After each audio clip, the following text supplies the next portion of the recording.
चला तर आज बनवूया विदर्भ स्पेशल दूध मोगऱ्याच्या शेंगाची भाजी।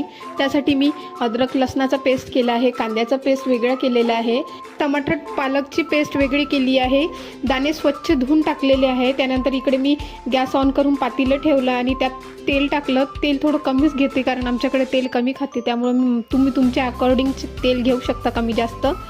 त्यानंतर जिरं टाकायचं, कांद्याची पेस्ट टाकायची आणि छान तेल सुटतपर्यंत परतून घ्यायचं। त्यानंतर त्यात अद्रक लसणाची पेस्ट टाकायची, त्यालाही छान परतून घ्यायचं आणि त्यावर तेल वरती येतपर्यंत छान शिजून घ्यायचं। त्यानंतर त्यात टमाटर आणि पालकची पेस्ट टाकायची, त्यालाही छान तेल सुटतपर्यंत परतून घ्यायचं। त्यानंतर लाल तिखट, हळद, मसाला, कसुरी मेथी, कारण कसुरी मेथीचा फ्लेवर खूप छान येतो भाजीमध्ये, त्यामुळे मी कसुरी मेथी नेहमी टाकते। त्यानंतर हे पालकचं थोडंफार पाणी, त्यात थोडासा सांबार आणि झाकण लावून थोडा वेळ छान तेल सुटतपर्यंत हिरोती मीठ छान शिजू द्यायचं। त्यानंतर दूध मोगऱ्याचे दाणे त्यात ॲड करायचे आणि छान तेलात छान परतून घ्यायचं।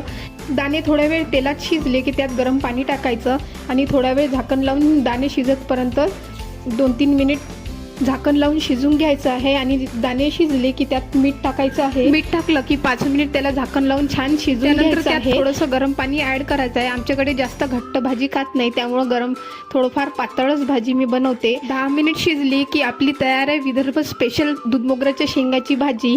व्हिडिओ आवडल्यास एक लाईक नक्की करा आणि चॅनलला सबस्क्राईब करायला विसरू नका। भेटूया पुढल्या व्लॉगमध्ये, तोपर्यंत बाय बाय।